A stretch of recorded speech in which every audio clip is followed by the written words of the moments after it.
Hi guys. Sorry, it's been a little bit of a delay in videos coming out. Life's been a little hectic. Yeah, moved into a new house, and I got a new shop set up, and it's just been a little crazy. So I haven't been able to sit down and record any new videos. But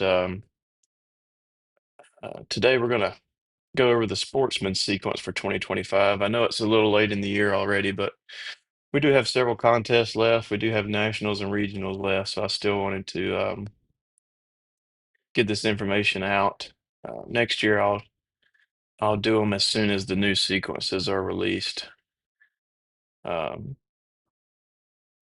so today we're going to do Sportsman. We've already done Basic. If you haven't seen that one, go check it out on the channel. First, we'll run through the whole sequence. So we're in the box. First maneuver is a 45-degree upline. Let's center a full roll. We're going to push to an upright exit. And then figure two is the split S. Half roll on entry. Oh, that was terrible. But a full positive snap on exit. That was under rotated as well. All right, and figure three is the hammerhead, center box, quarter roll up,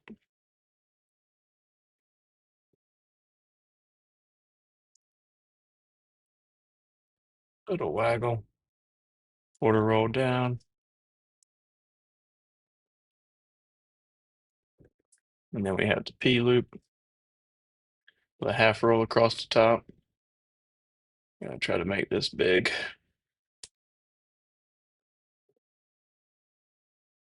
And then slowly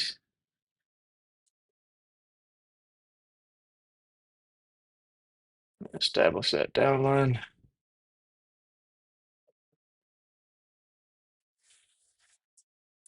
And then right into the diamond loop, center box.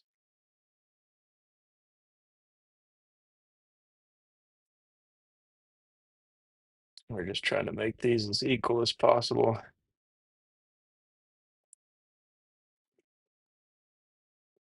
This plane likes to roll a little bit uncommanded on the simulator, so I apologize for that. And then we have the Humpty bump. Pull to the vertical, center a half roll,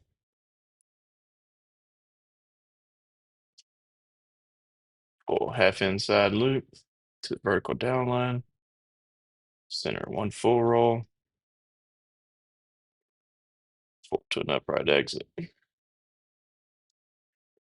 we're going to fly across the box here and set up for the goldfish. We want to make this nice and big because we got the spin afterwards.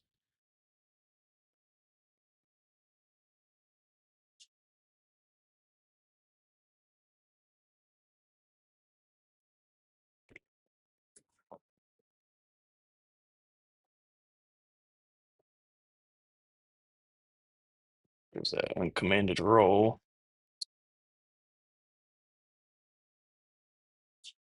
I'm using the cheap simulator transmitter, so that's probably what it is. All right, push to an upright exit, and then we set up for right side of the box, 1.5 turn spin.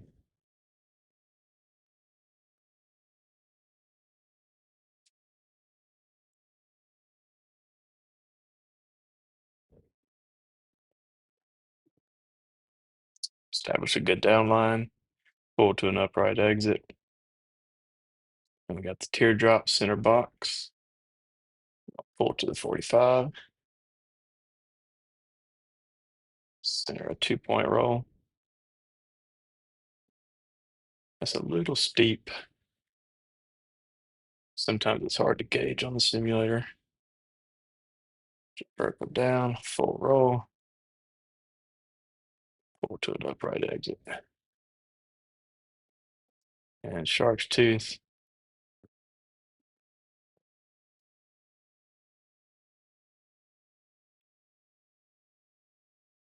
Two, two quarter rolls or 2 of 4. Push to the vertical. Take off 2 of 8, pull to an upright exit. And that's the end of the sequence.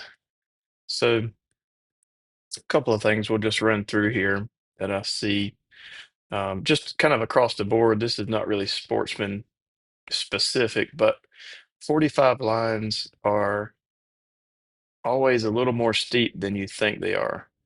So make sure you're getting that 45 on these maneuvers. Um, and then make sure that the lines are equal. So, and what I mean by that is, um, I like to count 1/1000s or 1 Mississippis or whatever you like to do. But so, for instance, we'll just do this 45 going back the other way. I'm gonna pull to the 45. Once I establish that, I'm gonna count 1/1000, 2/1000, 3/1000. And I'm gonna roll 1/1000, 2/1000, 3/1000, 4.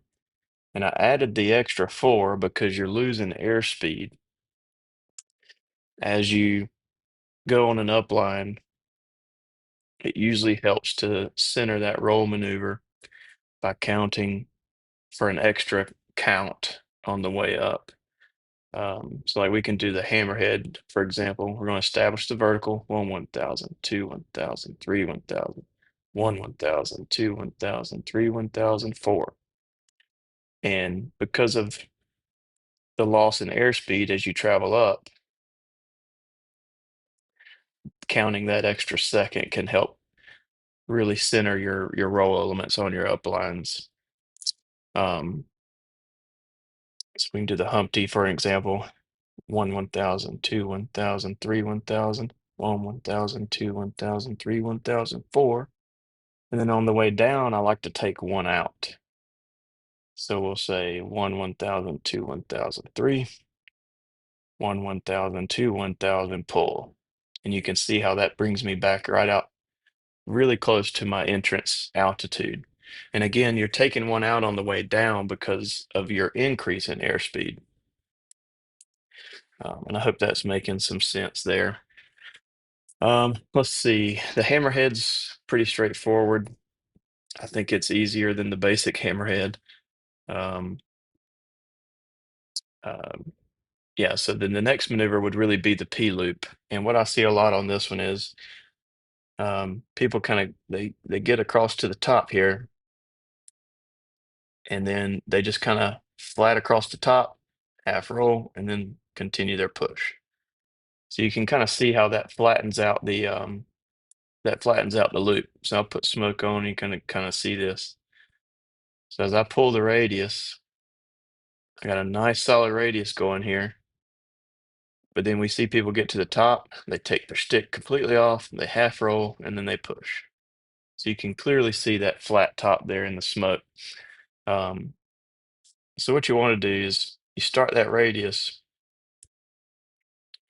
and I like to do my roll elements on my radius is where the canopy turns towards me first. So I start to roll, right rudder, down elevator. And you see with the smoke, my radius never changed. I establish that vertical, and then I pull out upright. So I hope the smoke can show that a little bit, and you can see on the transmitter there on the screen how I start to feed in. As I roll left, I start to feed in that right rudder, and I want to be at knife edge at the top. There's the right rudder, knife edge at the top. There's down elevator. My radius never changed, and then I establish that down line, and then exit upright. Um, so that's a big one on the P loop, is really working on one, getting the roll centered. So at the top of that, it's just a half roll. So you need to be at knife edge. So at the top of the loop, I'll just exaggerate it. You need to be at knife edge at the top. That was rushed just to kind of prove my point to center it. Um, because it's a half roll, it's actually I think it's a little more difficult to center. You'll see a lot of guys, they'll try to be smooth with it, which is awesome. but they'll kind of start it early and they'll be inverted at the top of the loop. And that's not centering the roll element at the top of the loop like it's supposed to be. So work on that. Work on being at knife edge at the very top of the loop, and that really means that half roll is centered up there. Let's see the diamond loop. I think this one here. Oh, my engine just quit. Okay, that was weird. Okay, for the diamond loop, one of the big things I see here is just rushing it. This maneuver takes some patience because there's no roll elements, and really all you're doing is drawing straight lines. So there's some patience involved here. So we get to center box and we start that first pull. I'm counting to 6 on this pull. With no roll element, remember I would do 3 with a roll element, but now there's no roll element, so I'm counting 6 to make this nice and tall. And then I'm taking 1 off on these because I'm accelerating as I'm coming down. So I'm only counting to 5 here. And then I'm exiting upright. I see a lot of people just big pull here, big pull here, big pull here, big pull at the end. They're full throttle. They're banging it down. They're just a nice. I mean, it just makes it so tight um, of a diamond loop. It just doesn't present as well as if you were to take your time and just kind of be patient with that maneuver. Um, and making sure it's nice and centered. You want to start that diamond loop right in front of you, and you want the top of the diamond to be right in front of you, and then you want to be exiting um, right in front of you as well. In a perfect world, um, the Humpty's kind of self-explanatory. Um, there's nothing there except like what we've already gone over. Just making sure you're counting, making it nice and tall. And then, another thing I see a lot of people do is really pull hard on their radiuses. Um, there's nothing wrong with it technically, as long as the radius just has to be equal. But you see a lot of people. For example, they'll just pull the vertical one, and then they half roll real quick, and then you just kind of pull the top. Now you got a full roll, and then they got to pull to a quick exit. And while technically, if you do all that perfectly, you shouldn't be downgraded per se. Um, I'm not going to say I know all the rules, but it looks so much better when you pull that nice radius. Take your time, smooth half roll, count, get that nice and even, and then have a nice big smooth pull across the top. Now you got plenty of time. Establish that down line, make your counts, make a nice smooth full roll, and then pull to an upright exit. You can see how that Humpty Bump looked a lot better, and it's going to score a lot better than the one that's rushed, where the radiuses are pulled sharp, the rolls are fast, etc. And then this sort of the same thing on this goldfish. We want it this nice and big because after the goldfish is your 1.5 turn spin, and you want to make sure that you got plenty of room for that spin. So I want to see this goldfish be nice and tall. I'm counting to a full 7 count on this 45-degree upline so that I got plenty of space.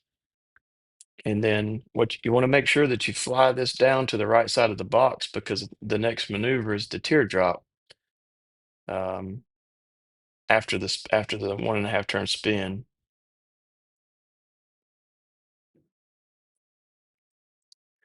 I don't know if there's anything I want to add on the spin. Sportsman guys should be fairly comfortable with a spin by now. Um, but one of the things I see, just a common thing, not sportsman specific, And we kind of went over this in basic.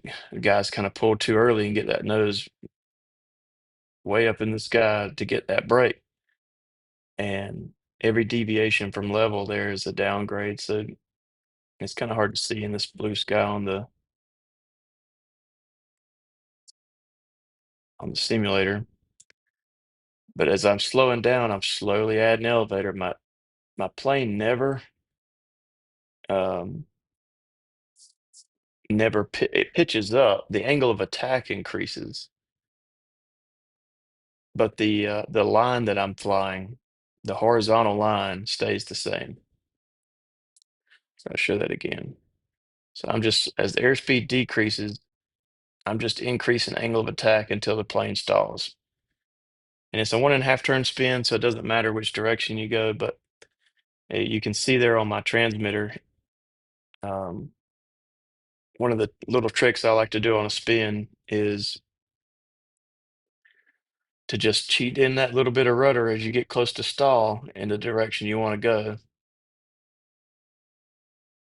And one that helps in the upper classes when you start having spins where it it really matters which direction that you have to go left or you have to go right. Um, and two, it will help stall the right wing. So if I cheat a little left rudder, the left wing's gonna stall. Um, Same thing as if I were to go to the right. Get a little right rudder in there, the right wing is gonna be the one to stall, leading you in the right direction that you wanna go. Um, it kinda helps eliminate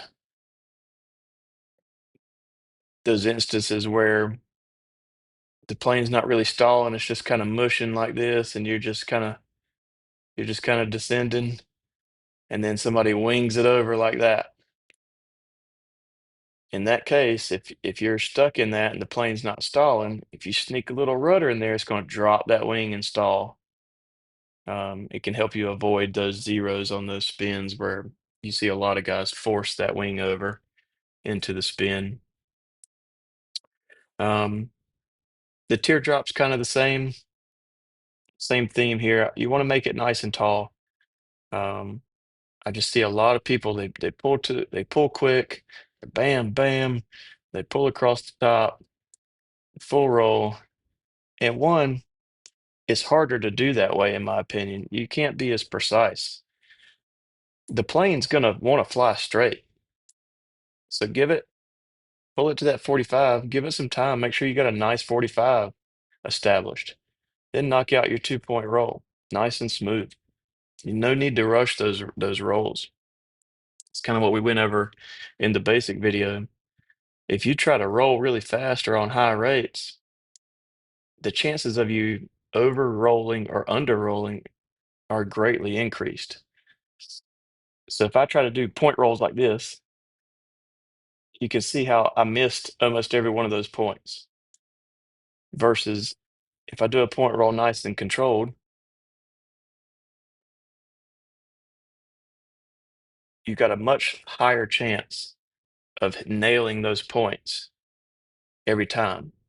So on your roll elements, whether it's the Humpty or anything, anytime you're doing a roll, nice and smooth, nice and controlled. Don't bang the stick and try to nail that half roll because you're almost certainly not going to hit it perfectly.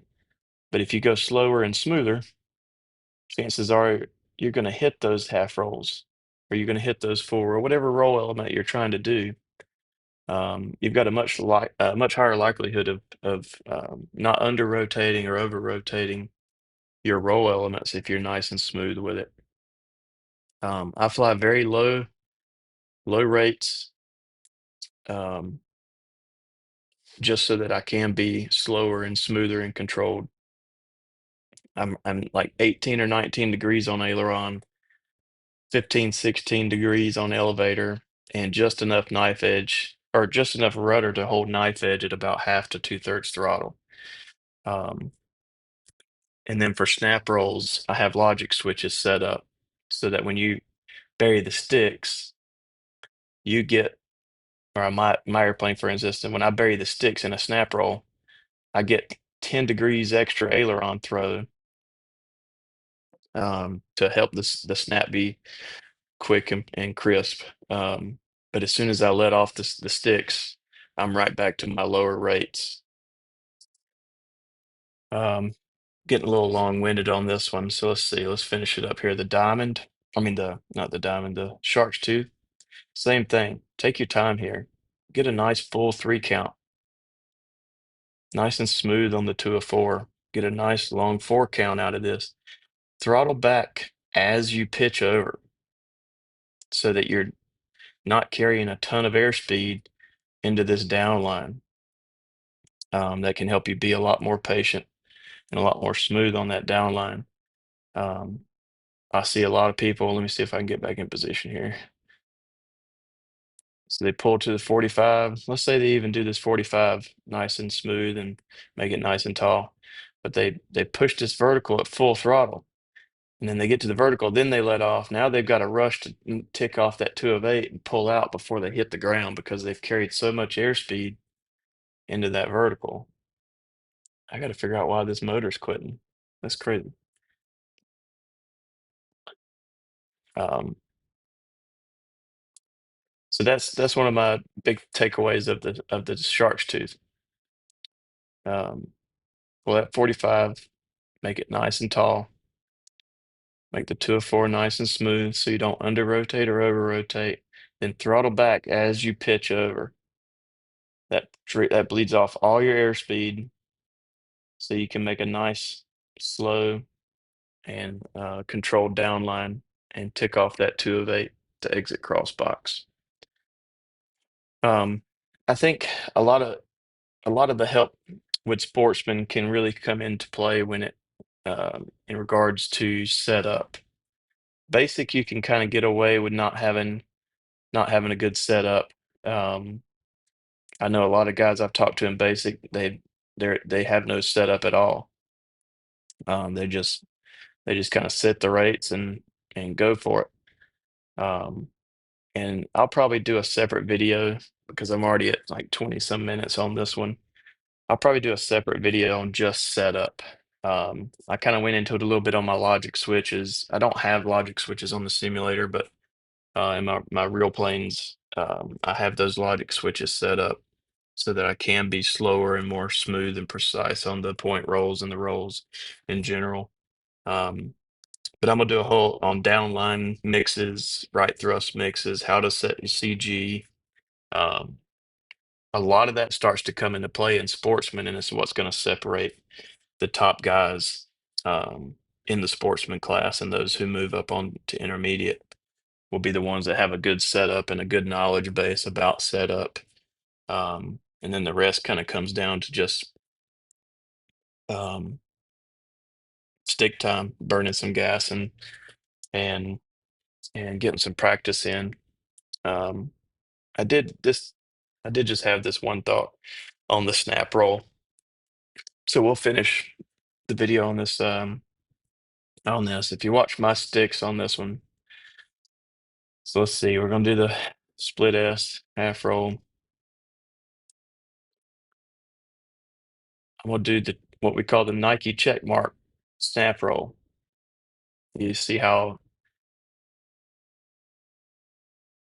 I wasn't trying to stop that one. Let's see. I'm just trying to exaggerate the stick movement. So it's full back stick. Then I take the elevator completely out of it, and this produces a very scale looking snap. A lot of guys will just bury the sticks. That was weird. There must be some kind of logic switches on this. Actually, there must be.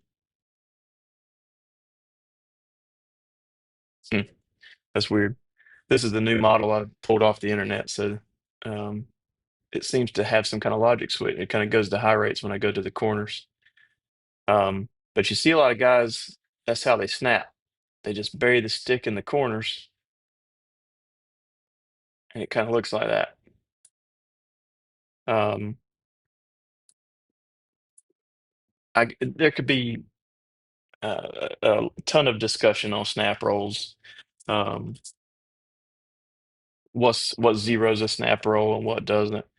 Um, I don't really want to get into all that, except for um, I'll mention the a cross-controlled stick, cross-controlled snap. So the correct snap would look like that.